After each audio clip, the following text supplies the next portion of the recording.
Alright, mbukeli weZwide Production ngikubingelele kwi-show yethu la esithi khona ukhala ngani. Njengamanje ngizothinta insizwa ecelwa ukufunisa uma wayo. Kodwa ngizosichazela yona ukuthi uma wayo badukelana nini naye. Izositshela nje. Ngesibona ukuthi ucingo yalibamba isilandisi. Mfowethu. Shosho. Uyaphila? Yebo. Yazoka mfowethu uZwide wasehluhluwe la kwiZwide Production. Buke wangithinta mfethu wathi ufuna ukufuniswa uma wakho. Mhlawumbe nje ukutshela umbukeli ngasekhaya ubani kwabani kuphi lendawo esikhuluma naye. Umhlengi kwakamkhize ehokana eMsinga. Emsinga. Udukelana nini mfethu noma wakho? Sesiside isikhathi 2005 mangicabanga ukuthi nami ngangisemncane. 2005 manje suneminyaka emingaki? Njengamanje iminyaka iyi-22. 22. Umama kwakubani wakwabani kuphi nendawo? Umama kwakuwinile wakantombela. Uzalo uBhazana kaZondi. Yeah. Ukhulele ekhaya konina kukaZondi kusefaye.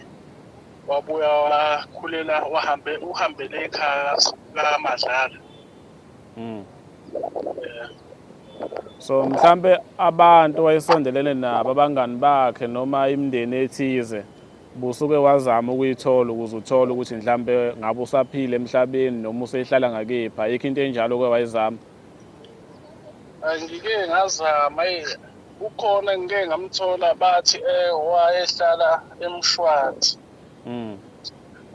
Kodwa ngizamile futhi ukufunisa ngakhona eMshwathi hayi angitholi.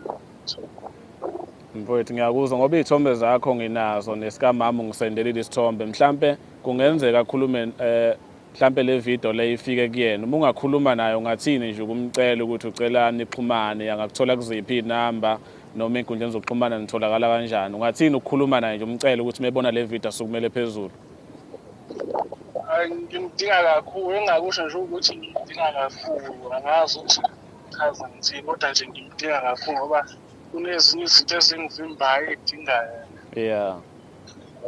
Ubaba usenaye? Hayi cha ubaba ngisenaye. Obaba omncane noma obaba omkhulu uma ufisa ukuthi mhlawumbe bakusize kuye kugcinephi uma ucela? Obaba nje angisenabo nobhuti nje. Khona ubhuti ezizalwa nabo ezizalo umama bese kuba khona ubhuti ke ezizalo ubaba nawe yena ngihlala naye njengamanje. Yeah. Kodwa nje kuyena uma oqala uSiyanda wakaThusini bese kuba uMpilenhle wakaThusini bese kuba uMhlengi wamkhize lo yimina. Kule yaminyaka ngalesikhathi eqala esanda kuhamba babe emkhomba kuziphi indawo azikho indawo mhlawumbe oyikhumbulayo ukuthi kuthiwa wayeye kuzona. Engakusho nje bhuta bangabikho umuntu omkhathalelo kumfuna ukuthi ngabe ungakuphi. Yeah.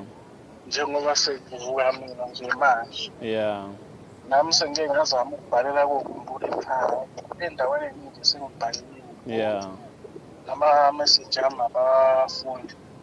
Hayi ngikuzwa kahle mfowethu mbukeli ngasekhaya uma uthi mhlawumbe lo sisi ombonayo esithombeni uyamazi sungamtshela ukuthi nayi indodana nabafowabo wayo bayamdinga kakhulu ekhaya ziningi izinto ezimile ezidinga yena nawe mama uma uthi usaphila le ndodana oyibonayo la esithombeni yakhe yakudinga ungasukumela phezulu ungithinte esikhulume sibone ukuthi uhlangana kanjani nami mfowethu saba kakhulu ngesikhathi sakhe sithembe uzosizakala.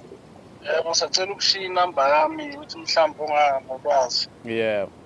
Ngangithola kule namba 079 68 39 460. Yeah. Ku Facebook umhlengi bafazi kahleni. Yeah. Na WhatsApp ngiyatholakala ngayo le namba. Alright mfethu sabonga kakhulu ngenxa ukuthi TikTok yasiblock uma ngabe sibiza inamba uzoyithola iphelele ku Facebook na ku YouTube channel @Zwide Production. Siyabonga kakhulu bhuti. Awubonga mina.